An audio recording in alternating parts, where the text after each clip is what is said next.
Bienvenue sur notre nouvelle série « Je vous raconte tout sur l'école ».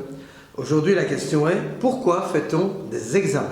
Il faut savoir que les examens ont un rôle important pour les écoles qui les organisent. Mais contrairement à ce qu'on vous a toujours fait croire, ils ne servent pas à évaluer les connaissances des élèves ni à savoir s'ils sont capables de passer dans la classe supérieure. Leur seul et unique rôle est de pratiquer une hiérarchisation entre les élèves. Autrement dit, à savoir qui est prétendument bon élève, qui est soi-disant élève moyen ou qui serait considéré comme un mauvais élève. Or, et contrairement à ce que l'école essaye de nous faire croire depuis des décennies, les mauvais élèves n'existent pas. Et puis surtout, il y a de bien mauvaises écoles.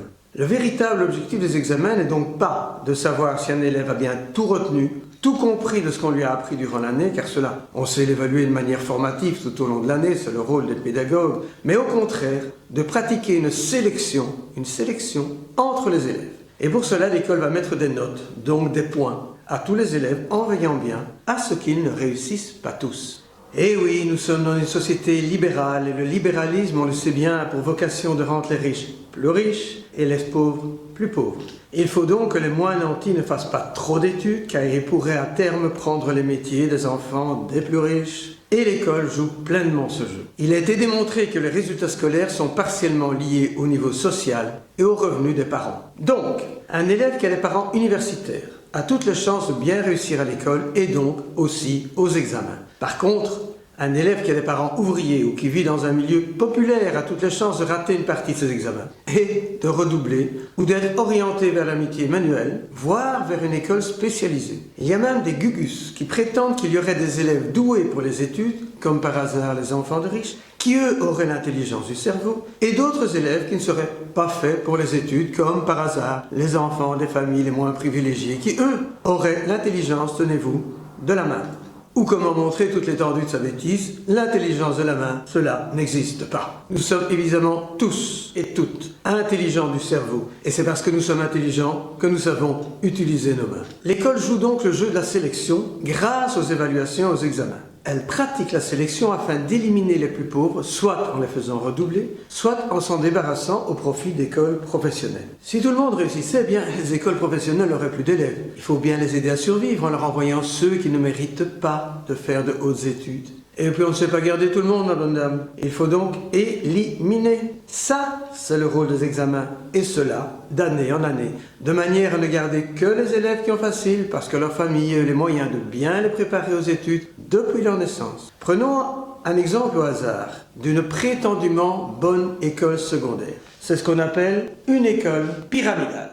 Dans ce cas-ci, nous voyons que nous avons 7 classes en première secondaire, qui comportent 156 élèves. En deuxième secondaire, il reste toujours 7 classes. On ne peut pas redoubler entre la première et la seconde secondaire. En troisième secondaire, évidemment, on voit qu'il y a moins de classes. Et donc, on perd 45 élèves. En fait, puisque le redoublement est interdit entre la première et la deuxième, le CE1D et les examens de l'école, il faut le dire aussi, participent de l'écrémage. Et donc, on va éliminer une partie des élèves parce qu'il y a moins de place en troisième secondaire. Et oui, il n'y a que 5 classes et on ne saurait pas en ouvrir une 6e parce que dans cette école-là, il y a 28 classes et 28 locaux de classe. Il n'y a pas 29 locaux. On ne sait donc pas créer une classe supplémentaire. On doit donc éliminer des élèves, mais on élimine bien plus que 45. Rappelez-vous qu'avec le décret inscription, tous les parents, toutes les familles ne trouvent pas une place dans l'école de leur premier choix. Donc on ne sait pas rentrer par la porte et souvent on attend la troisième secondaire pour rentrer par la fenêtre. Et donc il faut faire de la place. Donc c'est plus que 45 élèves qu'on va éliminer. C'est une dizaine, une quinzaine de plus. Plus tous ceux qui en troisième année vont redoubler. Et ceux-là, il faut leur garder de la place aussi. Donc on va se trouver entre 50 et 60 élèves qui sont éliminés après la deuxième année. Et ça, c'est mathématique, on ne sait pas faire autrement. La même chose se reproduit après la quatrième secondaire. Là, on élimine 42 élèves. 42 élèves plus les places pour les redoublants. Donc ça fait quoi, une petite cinquantaine d'élèves qui sont éliminés. Et donc une école pyramidale, c'est en fait une école élitiste. On n'enseigne pas tous les savoirs à tous les élèves parce que si on le faisait, l'école serait bien verticale, il y aurait autant de classes dans chaque année. Mais il faut éliminer à chaque fois et ne garder que ceux qui ont le plus facile, ceux qui viennent des familles les plus aisées, de façon à ce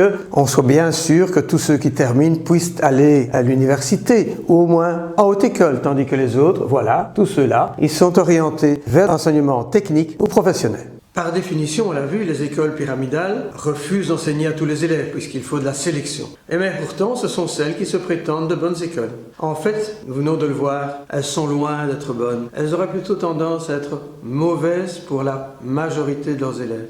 Étonnamment, tout le monde veut inscrire son enfant dans ces écoles, dans l'espoir de le voir réussir, l'espoir d'être dans les 25% de chanceux. Malheureusement, on n'est pas à la loterie. La loterie, c'est à la naissance. C'est à ce moment-là qu'on tombe dans une famille riche ou dans une famille pauvre. Et seuls les élèves nés dans les familles dont les parents ont les diplômes les plus élevés ont des chances d'y arriver. À quelques exceptions près, heureusement, qui confirment la règle. Les professeurs vont donc rédiger des examens qui devront donner des résultats de type gaussien, selon une courbe de Gauss, avec un petit groupe d'élèves prétendument forts, un gros ventre mou d'élèves moyens et un petit groupe d'élèves injustement appelés faibles. Les professeurs qui n'auraient pas des résultats pareils seraient considérés comme laxistes. C'est dingue. Être traité de laxiste parce qu'on parvient à transmettre tous les savoirs à tous les élèves, il faut le faire quand même. Maintenant, il y a des résistants dans toutes les écoles, fort heureusement. Pour ma part, j'ai été traité de laxiste pendant plus de 40 ans. Et je n'en suis pas mort, bien au contraire. Et puis il y a la pression de la direction. Il n'y a que X places en 3e année, donc il faut éliminer autant d'élèves. Voilà pourquoi un élève redouble doit être orienté vers l'enseignement professionnel.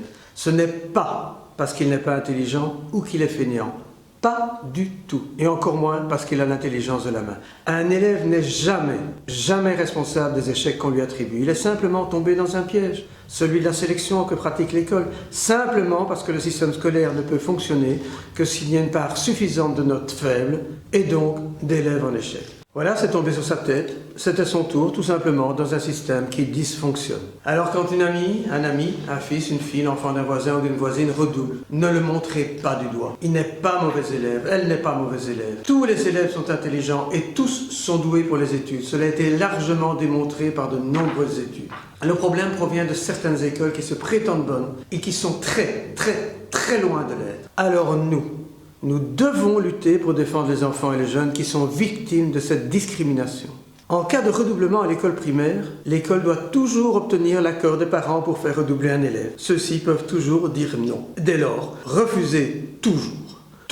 Un redoublement n'est jamais dans l'intérêt de l'élève. L'école doit remplir son rôle et enseigner à tous les élèves. Et si elle n'a pas su le faire cette année, elle devra se rattraper l'année suivante, éventuellement en lui accordant des aménagements raisonnables. Si votre enfant n'obtient pas son CEB et que le conseil de classe ne le lui accorde pas, introduisez un recours auprès de l'administration générale de l'enseignement. Enfin, si votre enfant est en secondaire et en cas de redoublement ou d'orientation, n'oubliez jamais, mais alors jamais, d'introduire un recours interne contre les décisions du conseil de classe. Défendez vos enfants. Et en cas de rejet de votre recours, introduisez alors un recours auprès de la chambre des recours. Vous avez le temps jusqu'au 10 juillet. Vous trouverez toutes ces infos sur notre site. À bientôt pour un prochain Je vous raconte tout sur l'école.